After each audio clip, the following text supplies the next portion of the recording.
Assalamualaikum warahmatullahi wabarakatuh. Waalaikumsalam warahmatullahi wabarakatuh. Selamat pagi anak-anak. Pagi.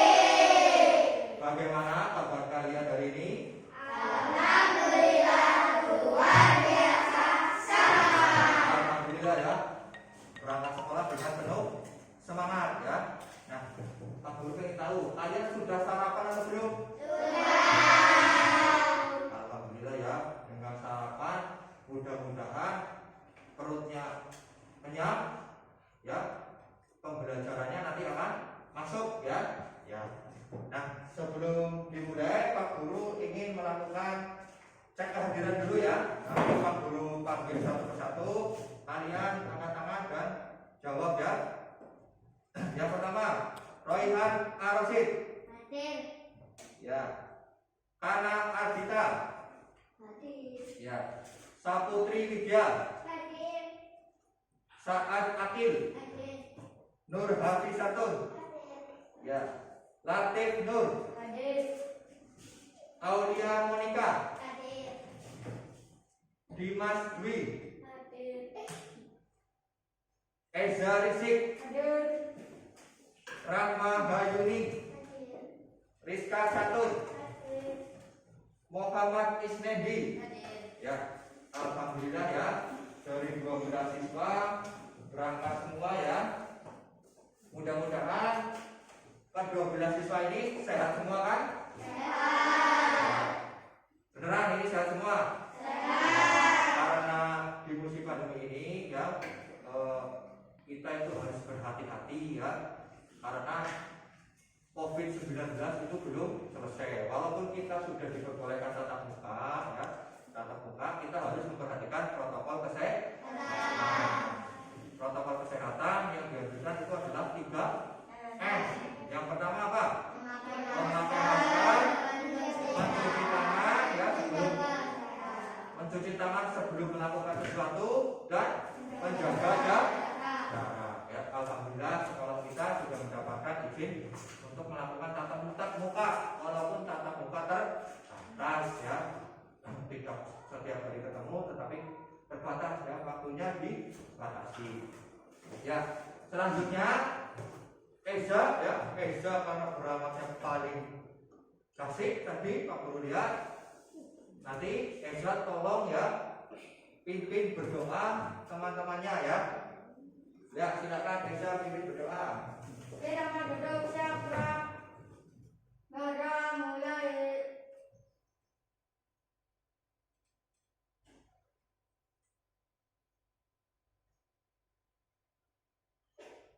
Selesai.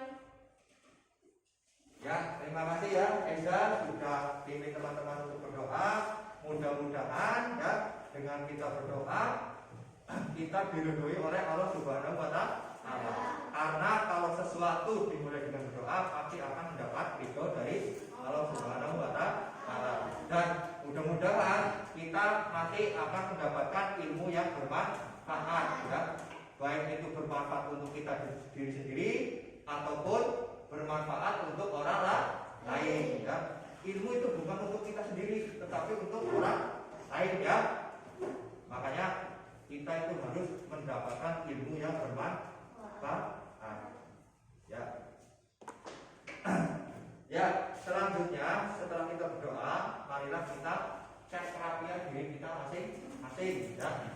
Sekarang dicek dulu ya, dicek terlebih dahulu. Coba bajunya sudah rapi, kancingnya mau ada yang belum terkancing ya. Ya, kita ini sekarang memang menggunakan baju bebas ya. Nah, kemudian alat-alat tulis kalian dikeluarkan, dipersiapkan.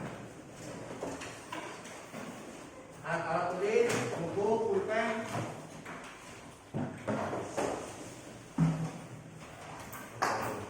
Buku, pulpen, buku temanya dikeluarkan, tema 3-nya.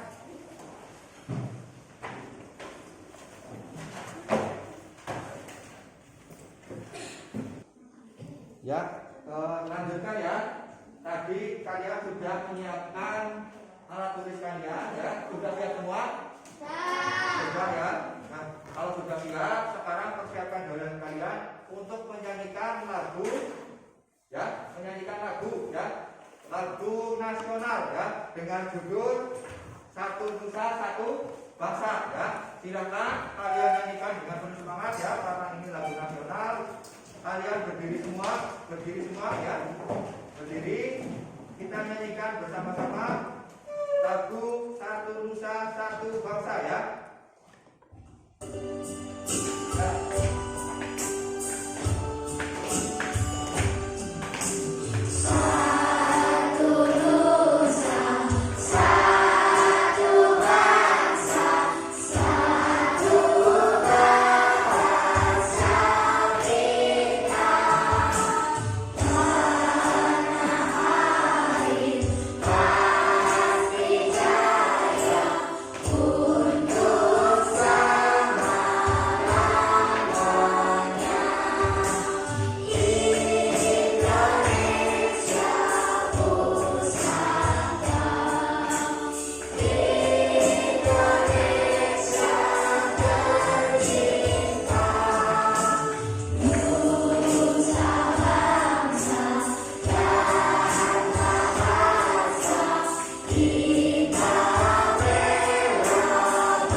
Dilihat dari judulnya saja, ya.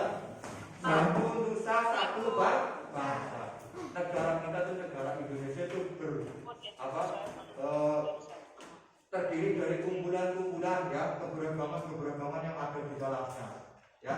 Tetapi tetap satu Nusa, ya, satu bangsa, yaitu bangsa Indonesia, ya. Ya. Nah, nih Pak Guru ingin bertanya kepada kalian, masih ingatkah kalian pembelajaran sebelumnya, ya, tentang apa? Ya, kita sudah belajar mengenai energi alternatif. Energi alternatif itu adalah energi pengganti energi, ya, pengganti energi yang menjadi energi pokok, ya. Energi alternatif itu bisa berasal dari tumbuhan, hewan, kemudian di sekitar kita ada matahari, air, ya, itu energi alternatif. Nah, kemarin kita sudah belajar mengenai ternyata, ya, tanaman kentang itu bisa menjadi sumber energi alternatif pengganti listrik. Kita kemarin sudah melakukan percobaan, ya. Nah, pembelajaran hari ini sih apa, ya? Nah, untuk pembelajaran hari ini kita nanti akan membahas sumber daya alam. Ya, sumber daya alam. Sumber daya alam ini nanti kita akan belajar berupa bahan makanan pokok, ya. Makanan pokok itu adalah makanan yang kita konsumsi setiap hari, ya. Kemudian yang selanjutnya adalah hubungan kondisi geografis dengan aktivitas manusia, ya. Jadi nanti kita akan belajar hubungan kondisi geografis. Kondisi geografis itu nanti ada berupa pantai, ada berupa dataran rendah, ada juga dataran tinggi. Hubungannya dengan aktivitas manusia, ya. Nanti di pantai aktivitas manusianya seperti apa, di dataran rendah aktivitasnya seperti apa, ya. Di dataran tinggi juga aktivitasnya seperti apa. Nanti kita akan belajar itu, ya. Nah, selanjutnya Pak Guru akan menyampaikan tujuan pembelajaran kita pada hari ini. Tujuan pembelajaran kita pada hari ini ada 6, ya. Yang pertama, setelah mengidentifikasi teks bacaan di layar, siswa dapat menentukan pentingnya pemanfaatan sumber daya alam di lingkungan masyarakat dengan tepat. Yang kedua, melalui diskusi dengan melihat tayangan video pada layar, siswa dapat menyimpulkan pemanfaatan sumber daya alam di lingkungan sekitar dengan tepat. Yang ketiga, melalui diskusi siswa mampu menyajikan hasil identifikasi pemanfaatan sumber daya alam untuk kesejahteraan masyarakat dengan benar. Yang keempat, dengan diskusi siswa dapat menentukan pemanfaatan sumber daya alam untuk kesejahteraan masyarakat dengan tepat. Yang kelima, melalui diskusi dengan mengidentifikasi video, siswa mampu menganalisis karakteristik dataran tinggi, dataran rendah, dan pantai, serta pemanfaatan sumber daya alam bagi kesejahteraan masyarakat dengan tepat. Yang keenam, melalui diskusi, siswa mampu menyajikan informasi hasil identifikasi karakteristik dataran tinggi, dataran rendah, pantai, serta pemanfaatan sumber daya alam bagi kesejahteraan masyarakat dengan sistematik dengan Pak ya. Ini tujuan pembelajaran kita pada hari ini adalah ya, tujuan pembelajaran ini adalah harapan Pak Guru terhadap kalian setelah pembelajaran ini selesai. Kegiatan itu nanti ada membaca teks bacaan ya, kemudian ada diskusi, nanti ada penugasan juga ya. Nanti Pak Guru akan memberikan tugas berupa KPP kepada kalian ya. Ya, memasuki kegiatan inti ya, sebelumnya marilah kita melakukan tepuk semangat dulu supaya kita semangat dalam kegiatan pembelajaran ya. Masih ingat kan tepuk semangat? Ya, bareng-bareng tepuk semangat.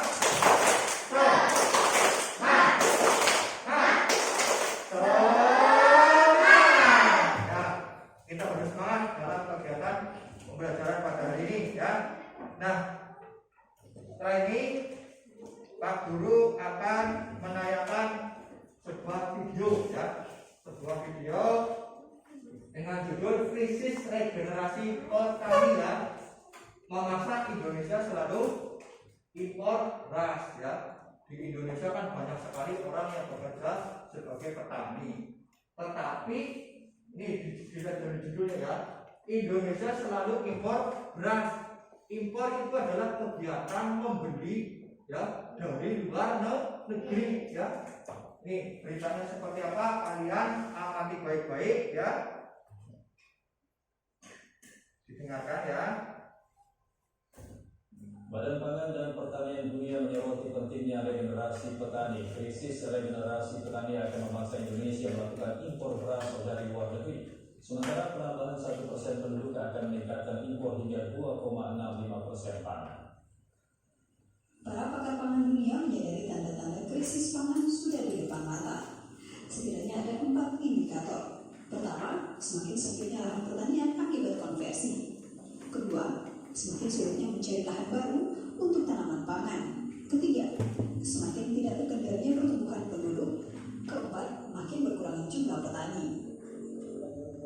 Populasi penduduk Indonesia saat ini sekitar 260 juta jiwa dengan kecepatan pertumbuhan penduduk sekitar 1,49% atau sekitar 4 juta jiwa per tahun. Dari total penduduk Indonesia, 60% berada di Pulau Jawa. Ini berdampak kepada laju konversi lahan sawah nasional mencapai 96.000 hektar per tahun. Luas sawah di Jawa saat ini 8,1 juta hektar. Diperkirakan pada tahun 2045 hanya akan tersisa 5,1 juta hektar. Ya sudah barang tentu ada potensi bahwa produksi kita stagnan, lalu ada potensi bahwa impor kita akan semakin meningkat. Dan itu sudah terbukti dalam 3 tahun atau 4 tahun terakhir ini. Impor pangan kita tahun 2014 itu untuk 7 komoditas utama itu 21,7 juta ton. 2017 kemarin impor pangan kita melonjak jadi 25,2 juta ton. Lalu impor gandum kita saat ini kita sebagai importer gandum terbesar di dunia dengan total impor 12,5 juta ton. Tantangan ketahanan pangan ke depan, selain ancaman defisit pangan, Indonesia juga ditenggarai akan menghadapi krisis petani. Jumlah petani terus menurun dari tahun ke tahun. Generasi muda kurang berminat bekerja di sektor pertanian disebabkan oleh menyempitnya lahan, biaya pertanian yang relatif tinggi, sementara pendapatan tidak menentu. Yang pertama kan sesungguhnya kita sudah memiliki solusi berupa undang-undang perlindungan dan pemberdayaan petani.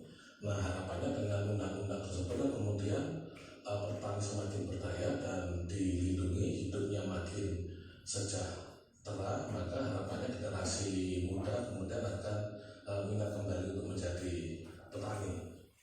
Badan Pangan dan Pertanian Dunia atau FAO menurut pentingnya regenerasi petani. Krisis regenerasi petani akan memaksa Indonesia melakukan impor beras dari luar negeri. Regenerasi petani sangat dibutuhkan untuk mengupayakan peningkatan ketahanan pangan. Tim Liputan, Berita 1.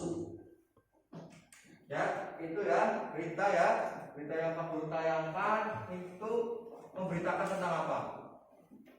Krisis pangan yang akan dialami oleh Indonesia.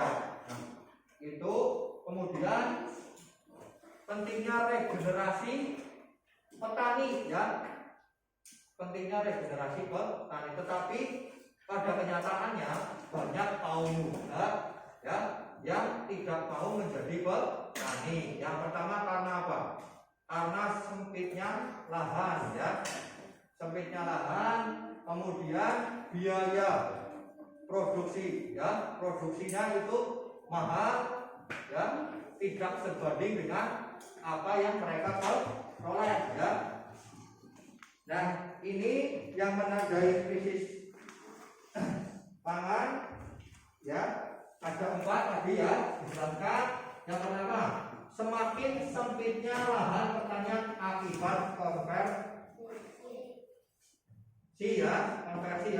Jadi lahan-lahan pertanian itu sudah banyak yang dibuat menjadi bangunan sehingga lahan pertanian semakin sempit ya. Kemudian yang kedua, sulitnya mencari lahan baru untuk tanam pangan ya.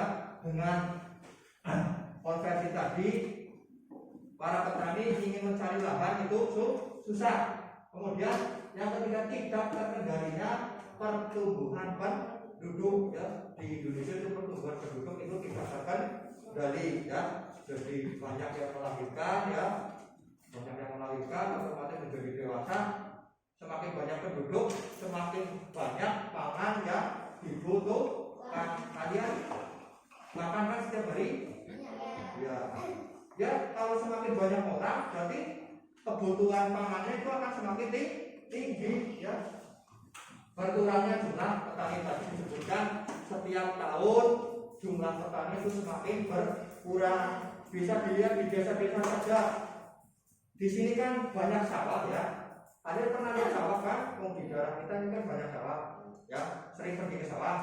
Sering. Nah, kalau sering, coba kalian lihat, amati. Di sawah itu kebanyakan orang tua atau kaum muda? Orang tua. Itu sudah membuktikan ya. Jadi regenerasi petaninya itu tidak ada ya. Jadi kebanyakan yang menjadi petani itu adalah orang tua. Kaum muda tidak mau menjadi petani. Dia lebih memilih untuk menjadi buruh pabrik, untuk bekerja di konstruksi atau bangunan ya. Tetapi di petani mereka kurang atau ya. Tadi kenapa? Yang pertama karena biaya produksinya itu tinggi ya.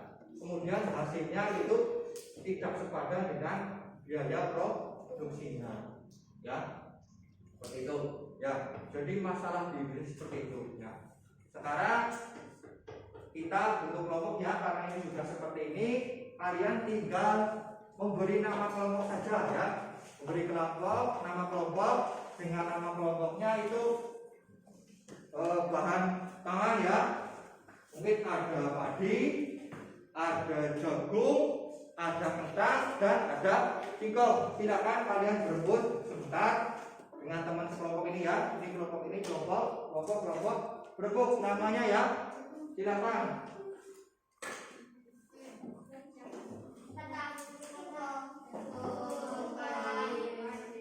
Ini kelompok apa? Ini? Sini? Singkong ya. Berarti padi, kentang, jagung, dan singkong ya. Nanti nama kelompok kalian gunakan ya pada saat kegiatan diskusi ya. Tuh. Nah, setelah sudah terbentuk kelompok, nih Pak Guru ingin bertanya kepada kalian. Tahukah kamu apa makanan yang kalian konsumsi setiap hari? Nasi. Ya, kalian mengkonsumsi nasi itu setiap hari ya. Sebagai besar masyarakat Indonesia mengkonsumsi nasi sebagai makanan pokok ya. Nah, apakah kamu tahu nasi itu berasal dari tanaman apa? Padi. Ya, pintar-pintar semua ya. Tepuk tangan untuk kita semua. Ya, nasi yang kita makan itu berasal dari tanaman padi ya. Tapi untuk memakan nasi kita itu memerlukan suatu proses ya, suatu proses bagaimana menanam padi ya, dari benih sampai bisa kita makan lagi ya. Nah, untuk mengetahui lebih detail lagi mengenai nasi atau padi, nah nanti Pak Guru akan menanyakan sebuah bacaan, nah, ya, sebuah bacaan mengenai padi, ya, mengenai padi. Silakan Pak Guru nanti akan tunjuk salah satu dari kelompok, tiap kelompok nanti mewakili setiap paragraf ya. Jadi misalkan Pak Guru tunjuk Eja ini, Eja baca paragraf 1, kemudian kelompok jagung Pak Guru tunjuk 1 ya, nanti membaca 1 paragraf ya. Ya, ya. Nedi, baca paragraf 1 yang keras. Padi adalah tanaman yang sangat penting di Indonesia. Padi menghasilkan beras. Banyaknya penduduk di Indonesia yang mengkonsumsinya. Padi dapat tumbuh di daerah panas dengan cuaca hujan tinggi. Daerah utama penghasil padi adalah Jawa Barat, Jawa Timur, Jawa Tengah, Sulawesi Selatan, dan Sumatera Utara. Selanjutnya Putri. Karawang, Jawa Barat dikenal sebagai lumbung padi nasional. Pertumbuhan padi dibagi menjadi 3 tahap besar. Pertama-tama, benih atau biji padi dimasukkan ke dalam karung khusus dan direndam 1 malam di dalam air mengalir supaya proses tambahan benih terjadi bersamaan. Ya, selanjutnya Ardan. Selanjutnya benih ditanam di lahan, sementara bibit yang telah siap dipindahkan ke sawah. Biji atau benih tadi akan tumbuh bercambah hingga muncul permukaan bakal, akar, dan tunas menonjol keluar, lalu batangnya memanjang. Petani juga mengairi, memberi pestisida dan pupuk pada tanaman ini. Selanjutnya tanaman padi berbunga hingga bakal matang, berkembang penuh keras dan berwarna kuning. Gabah adalah bulir padi yang terbungkus dalam sekam kulit padi. Gabah ini nantinya yang akan dijadikan benih lagi. Ya, selanjutnya Aulia. Tahap pertumbuhan padi berlangsung antara 110 hari sampai 120 hari. Setelah panen padi gabah ditumbuk dengan langsung atau digiling sehingga sekam terlepas dari isinya. Bagian itulah yang membuat putih permukaan ungu atau bukan hitam yang disebut beras. Ya, terima kasih ya yang sudah membacakan. Nah, setelah ini Pak Guru akan membagikan LKPD ya. Kalian jawab LKPD tersebut bersama kelompok kalian dari bacaan tadi ya. Silakan dikerjakan. Jangan lupa nama kelompok ditulis, anggotanya juga ditulis.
Bisa ya?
Kalau sudah perwakilan kelompok kumpulkan ini.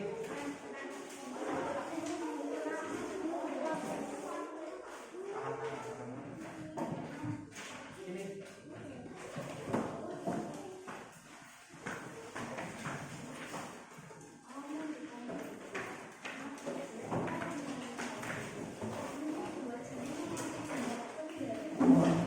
Ya, terima kasih ya sudah mengerjakan LKPD 1. Sekarang Pak Guru ingin mengkonfirmasi ya hasil LKPD kalian ya. Pak Guru mengambil dari ini kan ada 5 pertanyaan. Pak Guru ambil satu-satu ya. Pertanyaan yang pertama ini dari kelompok kentang ya. Apa isi dari bacaan yang ditampilkan oleh guru ya? Tadi intinya di sini jawabannya padi adalah tanaman yang sangat penting di Indonesia. Ya, betul sekali ya. Padi itu merupakan tanaman yang sangat penting di Indonesia karena padi adalah tanaman yang kita makan setiap hari ya. Yang kedua, ini dari kelompok singkong ya. Mengapa tanaman tersebut penting bagi masyarakat Indonesia? Nah, ini jawabannya karena tanaman tersebut menghasilkan padi dan banyak penduduk di Indonesia yang mengkonsumsinya. Ya, betul sekali. Selanjutnya dari kelompok jagung ya, di mana tanaman tersebut dapat tumbuh ya. Ini jawabannya padi dapat tumbuh di daerah panas dengan curah hujan yang tinggi. Ya, betul sekali. Ini ada juga yang mengerjakan menjawab salah pertanyaan ya. Ya, padi itu bisa tumbuh di daerah yang panas dengan curah hujan yang tinggi. Selanjutnya dari kelompok padi, Berapa lama proses tanaman tersebut tumbuh ya? Tanaman padi tumbuh sekitar 110 sampai 130 hari ya, betul ya. Jadi proses dari padi menjadi nasi itu memerlukan proses ya lama ya, 110 sampai 150 hari ya. Berarti berapa bulan? 3 bulan ya. 1 bulan kan 30 hari ya. 3 kali 3 itu kan 120 hari ya.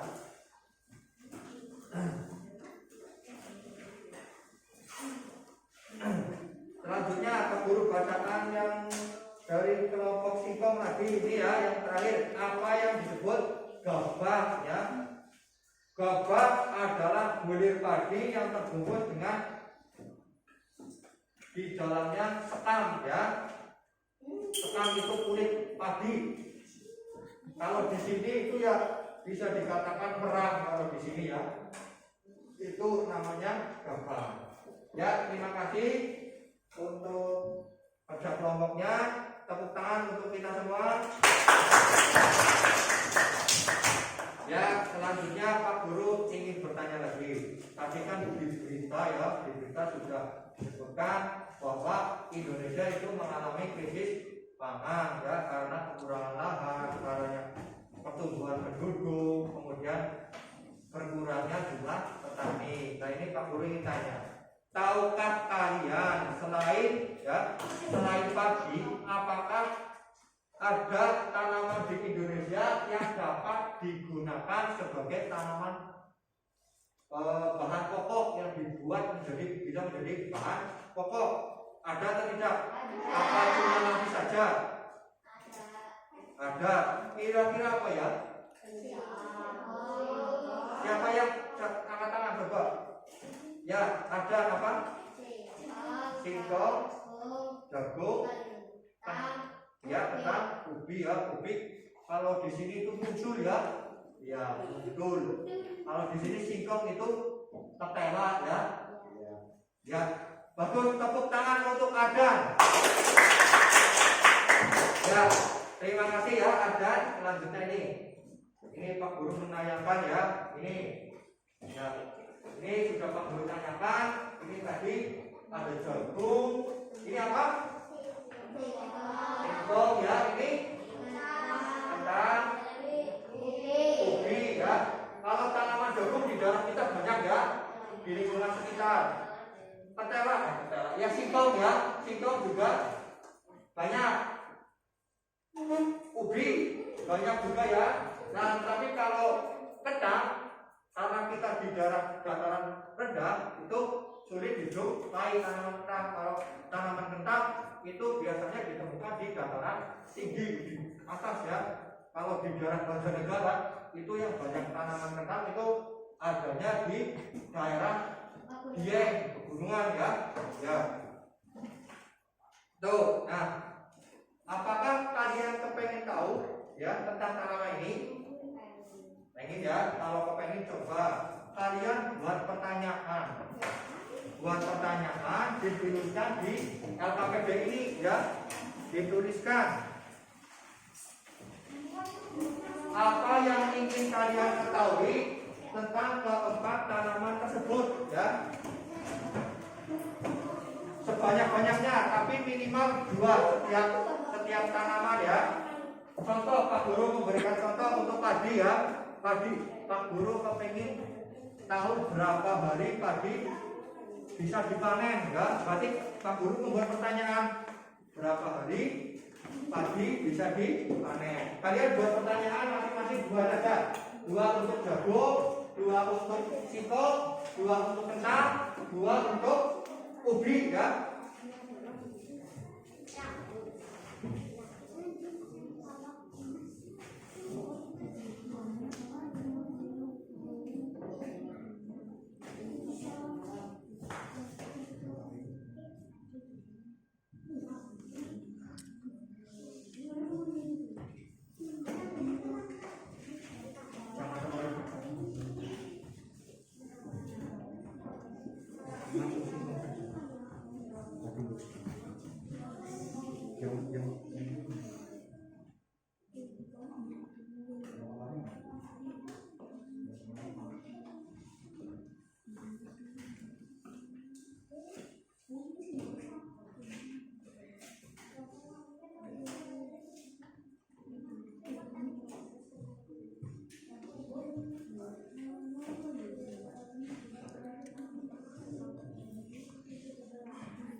Ya, ayo. Yang singkongnya, singkong. Apa ingin tahu tentang apa singkong? Ya nggak apa-apa, lanjut. Singkong, apa ingin tahu singkong apa?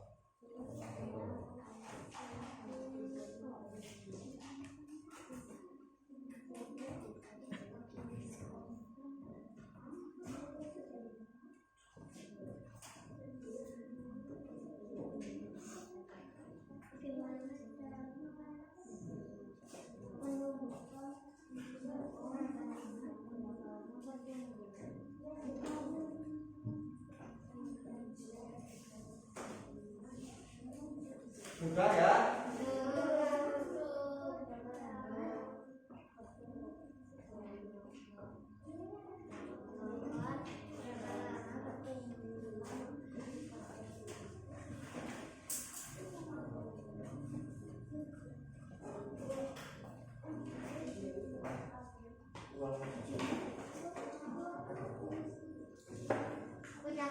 Ayo semuanya dikumpulkan, perwakilan desa masuk.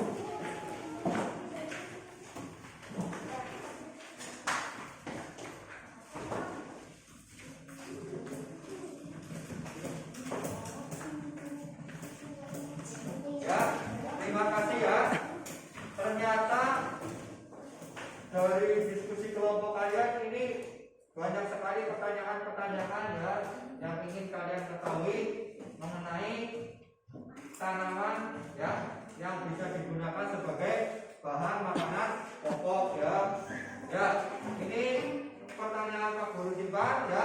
Ini pertanyaan ini nanti akan digunakan pada saat kalian melakukan wawancara besok ya, untuk pembelajaran dari besok. Nah, selanjutnya Pak Guru akan menayangkan beberapa gambar. Silakan kalian amati gambar yang Pak Guru tayangkan. Ya, ya, diamati. Kira-kira ini gambar apa? Oh ya, ada orang-orang sedang melakukan apa ini? Mengamatikan dengan menggunakan apa? Jaring ya. Ini dinamakan, kalau orang yang kerjanya seperti ini namanya apa? Ya. Tempatnya di mana ini tempatnya? Di pantai ya. Pantai itu adalah ya daratan ya, pertemuan antara laut dan daratan. Itu namanya pantai. Itu dapat dilihat ya. Ada banyak orang atau nelayan di situ sedang mengumpulkan ikan-ikan hasil apa tangkapannya ya. Selanjutnya ini di sini ada gambar apa? Ini ada sawah ya. Terus di sini ada permukiman ya, rumah-rumah penduduk. Di sini ada gedung yang besar, itu apa kira-kira? Pabrik ya. Ini adalah gambar dari contoh dataran rendah. Jadi dataran rendah ini seperti ini kondisinya ya. Dia tanahnya ini datar ya, tidak ada yang gunung-gunung bukit ya. Ini dataran rendah. Di sini banyak sekali permukiman, kemudian ada sawah, kemudian ada pabrik-pabrik ya, pusat industri seperti itu. Nah, berbeda dengan gambar yang ketiga ini. Ada dataran tinggi ya, dataran ini berbentuk seperti gunung ya, jadi di atas ya. Nah, untuk mengetahui kondisi geografi di Indonesia, nanti Pak Guru akan menayangkan video. Nah, sebelum Pak Guru menayangkan video, Pak Guru akan membagikan LKPD lagi ya. LKPD ini untuk menjawabnya kalian harus mengamati benar-benar apa yang Pak Guru tayangkan ya. Kalian harus benar-benar mengamati apa yang Pak Guru tayangkan di video tersebut untuk bisa menjawab pertanyaan-pertanyaan pada LKPD ini ya.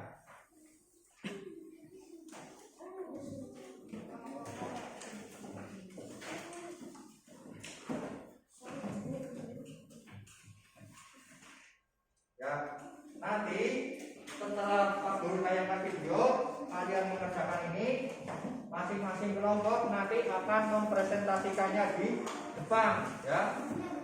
Jadi dikerjakan dengan teliti, dengan benar, amati videonya dengan seksama ya. Ya.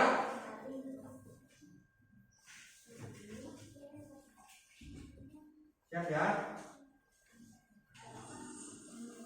Assalamualaikum warahmatullahi wabarakatuh. Berjumpa lagi bersama Bapak. Bagaimana kabar kalian hari ini? Harap kalian selalu sehat dan tetap semangat di rumah. Amin. Sama ya. Hari ini kita akan belajar 3 muatan IPS materi hubungan kondisi geografis dengan aktivitas penduduk. Tujuan dari pembelajaran kita hari ini adalah kalian dapat mengetahui hubungan aktivitas penduduk dengan kondisi geografis daerah tempat tinggalnya. Jadi, simak video ini baik-baik ya.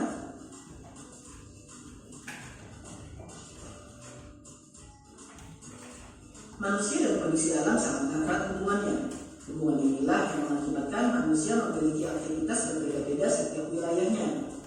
Aktivitas penduduk suatu daerah sangat dipengaruhi oleh kondisi geografis. Contohnya seperti kondisi iklim, jenis dan kualitas tanah, serta kondisi perairan.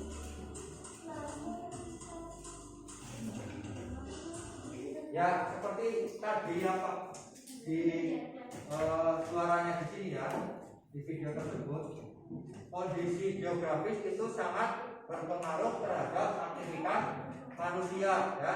Jadi kalau di dataran tinggi aktivitasnya seperti apa ya, di pantai aktivitasnya seperti apa. Nanti di sini ada semua, silakan kalian amati baik-baik ya.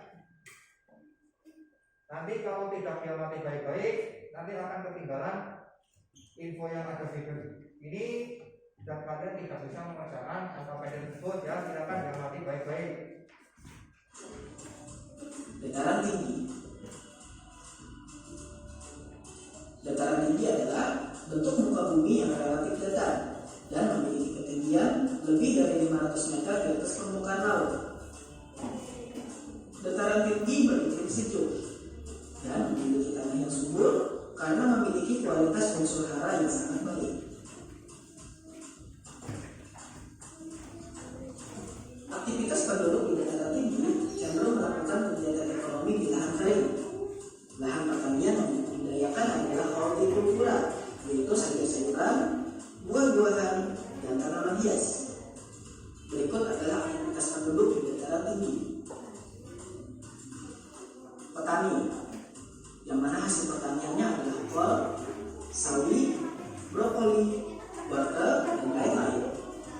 Petani dibagi menjadi 2. Yang pertama, petani lahan, yang mana petani lahan adalah petani yang mengolah lahan milik ia sendiri.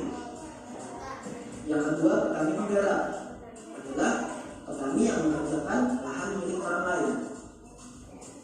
Perkebunan, teh, kopi, cengkeh, dan lain-lain. Pedagang, yang mana biasanya menjual hasil pertanian dan perkebunan. Objek wisata, tempat peristirahatan atau villa, peternakan, yaitu sapi, kambing, dan lain-lain.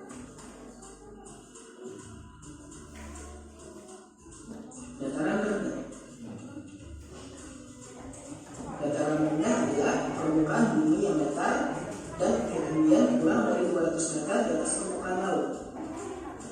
Dataran rendah beriklim panas dan memiliki tanah yang subur karena tersedianya air yang cukup.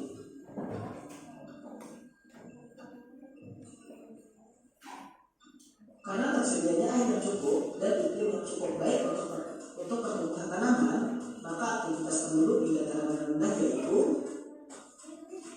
pertanian, hasil tambaknya padi, perikanan, peternakan, ayam, bebek, angsa, dan lain-lain, perkebunan, tebu, kelapa, dan lain-lain. Dikarenakan cukupnya sarana prasarana berupa jalan raya, pusat pertokoan, kantor, pusat perdagangan dan pendidikan, maka aktivitas penduduk di dataran rendah meliputi perdagangan, perumahan, industri, jasa, pekerja pabrik, pekerja kantoran, dan masih banyak lagi. Pantai. Pantai adalah daerah yang berbatasan langsung dengan laut. Pantai memiliki iklim yang panas dan pantai tanahnya tidak subur karena hanya berupa pasir. Aktivitas penduduk di daerah pantai yaitu nelayan. Tidak semua aktivitas penduduk di daerah pantai adalah nelayan. Ada juga pengusaha tambak. Pengusaha tambak adalah pemilik modal dalam usaha tambak. Biasanya dia memiliki lahan tambak. Tambak ini digunakan untuk memelihara udang, ikan, kepiting, rumput laut, dan lain-lain. Apabila ada pengusaha tambak, maka ada petani tambak. Petani tambak adalah orang yang bekerja pada pengusaha tambak.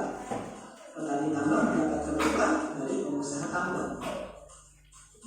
Petani garam yaitu para pekerja yang melakukan usaha pembuatan garam, objek wisata, dan pengrajin. Pengrajin adalah orang yang membuat kerajinan. Penduduk di daerah pantai banyak membuat kerajinan dari bahan-bahan yang berasal dari laut, seperti kerang, batu-batuan laut, dan pasir. Ya, sekian pembelajaran kita hari ini. Semoga dapat diambil manfaatnya. Apabila ada salah-salah kata atau mohon maaf. Assalamualaikum warahmatullahi wabarakatuh.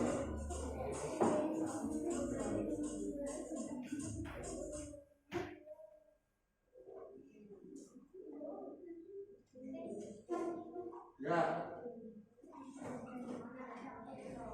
masih mengerjakan ya.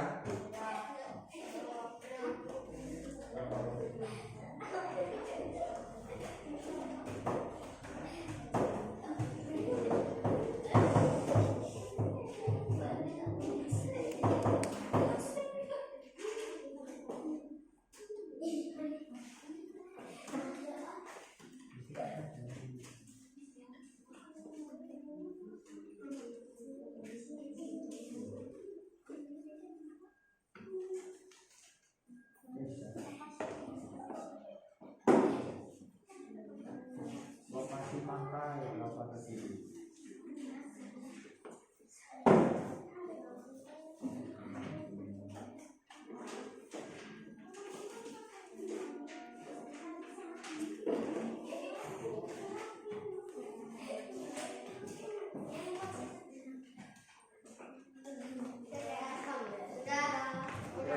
Tunggu kelompok lain selesai.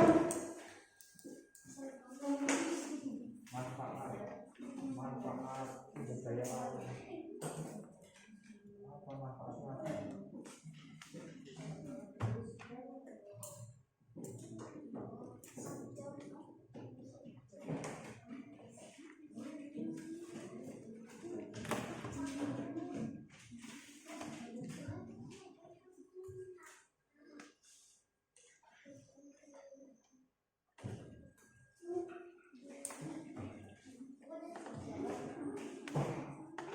Mata pencahariannya di pantai apa saja?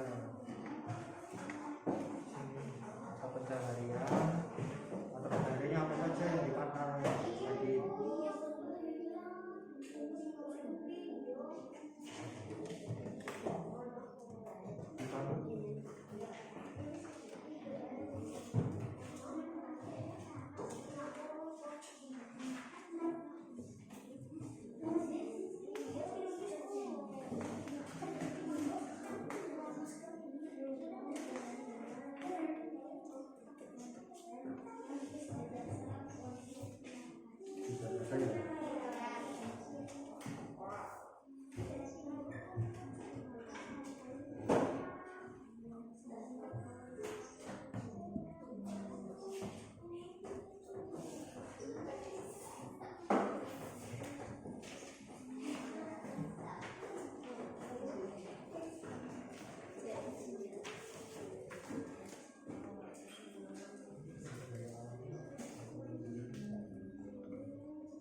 geografis ya, ada pantai, ada dataran rendah dan dataran tinggi. Nanti Pak Guru ambil 3 kelompok saja ya untuk menghemat waktu. Untuk yang pantai yang maju kelompok singkong ya. Untuk yang dataran rendah kelompok kendang. Untuk yang dataran tinggi kelompok padi ya. Silakan kelompok singkong maju ke depan. Siapa yang maju ke depan? Dibacakan ya.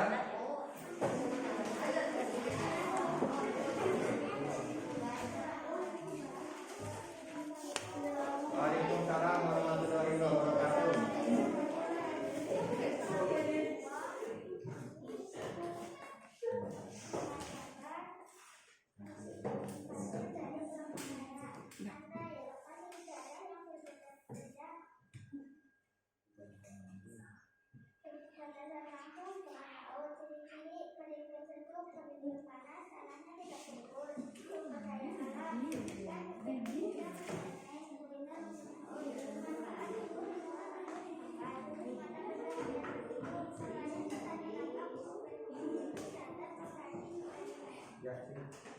Terima kasih ya. Tepuk tangan untuk kelompok singkong. Ya, dari kelompok singkong lokasinya pantai tadi ya, di pantai. Daerahnya berbatasan langsung dengan laut, betul ya? Pantai itu adalah wilayah yang berbatasan langsung dengan laut. Kemudian ciri-cirinya di pantai itu beriklim sejuk, beriklim panas, tanahnya tidak subur ya karena mengandung pasir, betul. Sumber daya alamnya ada ikan, kepiting, udang, rumput laut ya, betul. Kemudian manfaatnya untuk dijual atau dimakan ya, betul sekali. Mata pencahariannya ada nelayan, petani tambak, objek wisata, pengrajin dan petani garam ya, betul ya. Terima kasih kelompok pantai. Selanjutnya untuk kelompok kendang maju ke depan.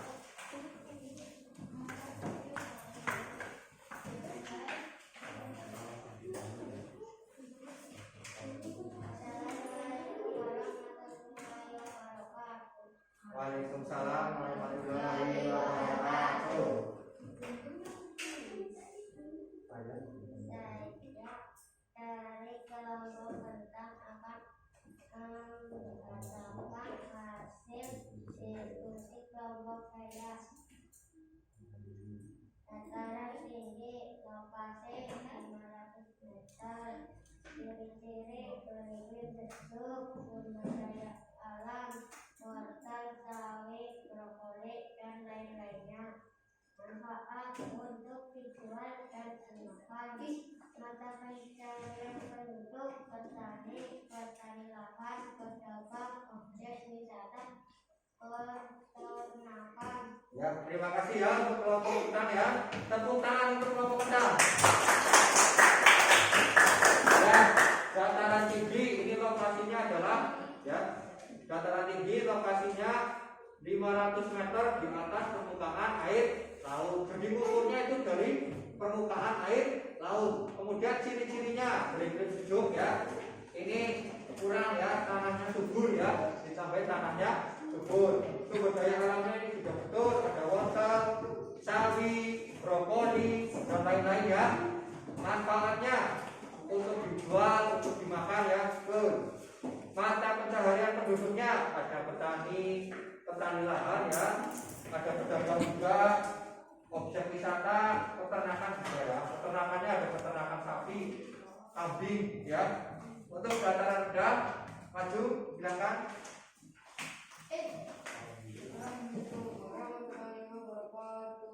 Waalaikumsalam warahmatullahi wabarakatuh. Saya membacakan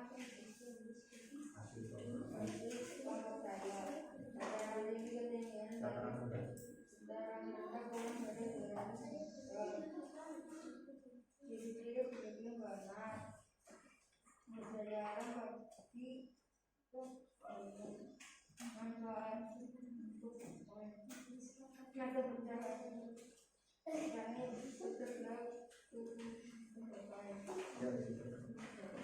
terima kasih, tepuk tangan untuk kelompok tadi ya. Ya, di dataran rendah itu lokasinya ya kurang dari 200 meter ya. Kemudian ciri-cirinya ya beriklim panas ya. Tanahnya subur ya. Sumber daya alamnya di sini baru padi ya. Banyak sekali sebetulnya sumber daya alamnya ya. Ada padi, ada hewan ternak, jagung, banyak sekali. Manfaatnya untuk dimakan, untuk dijual ya. Terus mata pencahariannya ya di dataran rendah ada petani, peternak, buruh pabrik, pegawai jasa ya, betul sekali. Terima kasih ya untuk kelompok-kelompok yang maju ya. Untuk kelompok yang belum maju tidak apa-apa. Ini karena waktunya sudah hampir habis ya. Nah sekarang kita tinggal melakukan kesimpulan ya, menyimpulkan pembelajaran pada pagi hari ini ya. Kesimpulannya pada pembelajaran hari ini kita sudah belajar apa saja tadi? Yang pertama tentang apa? Padi ya. Bagaimana padi itu tumbuh? Berapa prosesnya padi tumbuh? 110 sampai 130 hari ya. Kemudian kita belajar juga tadi mengenai kondisi geografis, ada 3 apa saja? Apa saja? Ada pantai, kemudian dataran tinggi dan dataran rendah. Ternyata setelah melihat video, kalian sudah tahu mengenai hubungannya ya kondisi geografis dengan aktivitas manusia ya di lingkungan pantai, karena daerahnya dengan berbatasan langsung dengan laut ya, itu aktivitasnya banyak orang yang menjadi nelayan ya. Sumber daya alamnya itu ada ikan ya, ada cumi-cumi, kepiting, itu sumber daya alamnya yang mereka dapatkan dari laut. Kemudian di dataran rendah itu kan tempat yang kurang dari 200 meter ya. 200 meter di situ aktivitasnya banyak sekali ya. Ada petani, ada pegawai jasa. Pegawai jasa sih yang seperti apa? Tukang cukur ya, itu termasuk pegawai jasa ya. Kemudian ada buruh pabrik ya, ada pedagang ya, banyak sekali yang terjadi di dataran rendah. Kemudian dataran tinggi adalah wilayah yang berada di ketinggian di atas 500 meter ya. Di situ aktivitasnya itu karena daerahnya itu beriklim sejuk, kemudian tanahnya subur, banyak yang menanam sayur-sayuran. Juga di situ banyak petani sayur, sumber daya alamnya ada kol, kentang, ya, ubi, ya, banyak sekali di situ. Nah, selanjutnya karena kita sudah menyimpulkan pembelajaran hari ini, Pak Guru akan membagikan soal evaluasi ya. Soal evaluasi ini kalian kerjakan secara mandiri, kerjakan sendiri-sendiri. Kalau bentuknya berkelompok seperti ini, kalian tetap mengerjakannya sendiri-sendiri ya.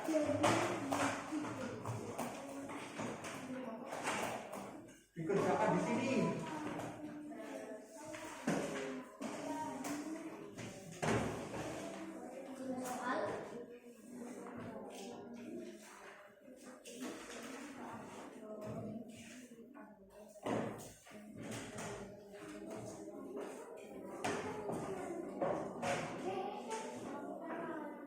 Jangan lupa diberi nama dulu, nanti lupa nama, kelas, nomor absen ya.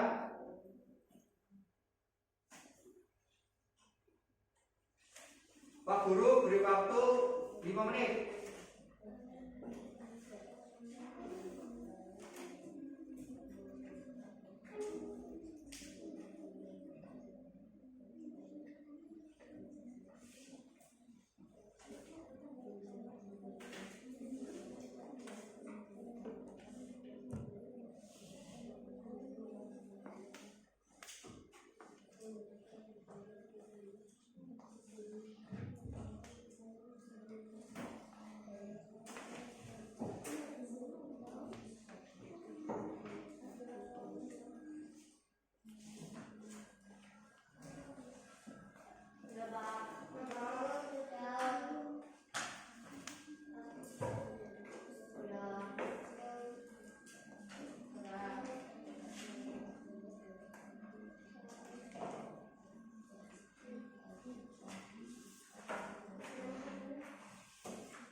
sudah ya.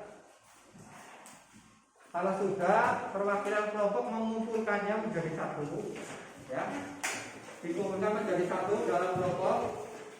Nanti perwakilan kelompoknya maju mengumpulkan ke depan.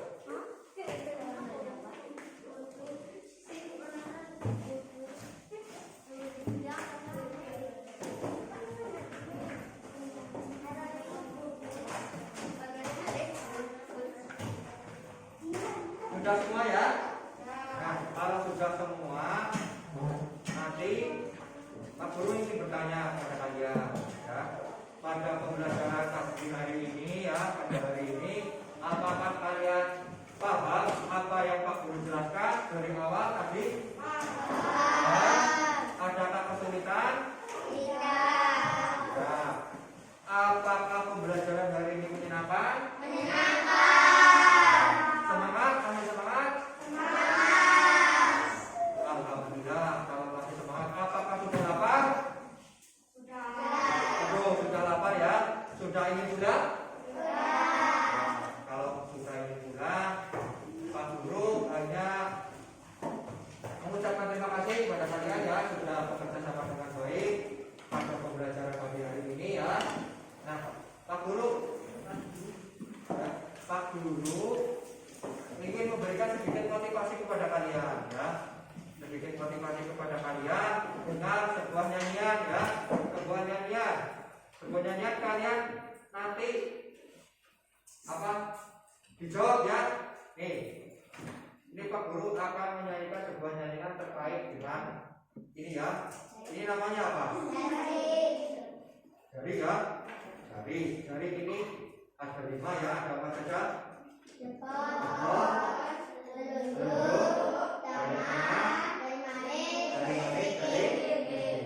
Ini jari ini bisa dibuat menjadi lagu untuk memotivasi kalian dalam belajar ya.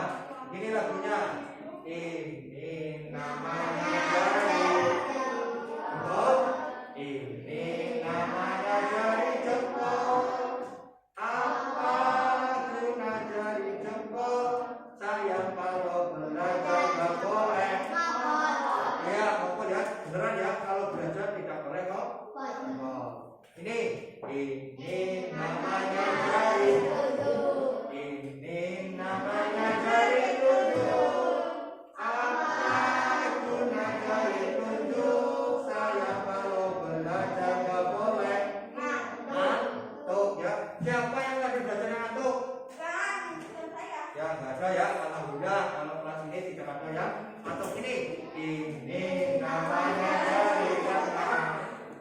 Ini namanya jari tengah. Apa guna jari tengah? Sayang kalau belajar nggak boleh. Lemah itu yang seperti apa? Pada saat Pak Guru menjelaskan kalian tidak fokus, itu namanya lemah ya. Sama saja kalian main bola tidak fokus ke bolanya ya kerebut sama orang lain. Makanya belajar pun harus seperti itu, harus fokus, jangan lengah, tidak boleh lengah. Ini namanya jari manis. Ini namanya jari manis. Apa guna jari manis? Sayang kalau belajar nggak boleh nangis. Ya, apa ya? Sudah kelas 4 nggak boleh nangis ya. Disuruh belajar di rumah sama orang tua. Nangis, ya, dimarahin nangis. Kalian itu harus bisa memanfaatkan waktu untuk bermain, waktu untuk belajar ya. Jangan disuruh mengerjakan tugas nangis ya, dimarahin nangis. Orang tua pasti ingin memberikan yang terbaik untuk kalian ya. Terus ini yang terakhir. Ini namanya jari kelingking. Ini namanya jari kelingking. Apa guna jari kelingking? Sayang kalau belajar nggak boleh pusing, jangan jengking, pusing ya, pusing. Ya kalau belajar sambil jengkingnya tidak bisa membaca, tetapi jangan jengking. Belajar nggak boleh pusing. Sesulit apapun materinya, ya nanti kalian bisa tanyakan ke Pak Guru, ke orang tua kalian, ya seperti itu. Itu sedikit motivasi dari Pak Guru ya. Nah, pembelajaran kita pada hari ini sudah selesai. Pak Guru juga mengingatkan kembali, karena sekarang masih situasi pandemi, kalian tetap harus menjaga protokol kesehatan, ya, menjaga kesehatan, jaga terus protokol kesehatan kalian, ya, memakai masker, ya, menjaga jarak dan mencuci tangan saat akan melakukan sesuatu, ya. Nah, sekarang pimpin berdoa lagi aja. Di nama duduk cakra berdoa mulai.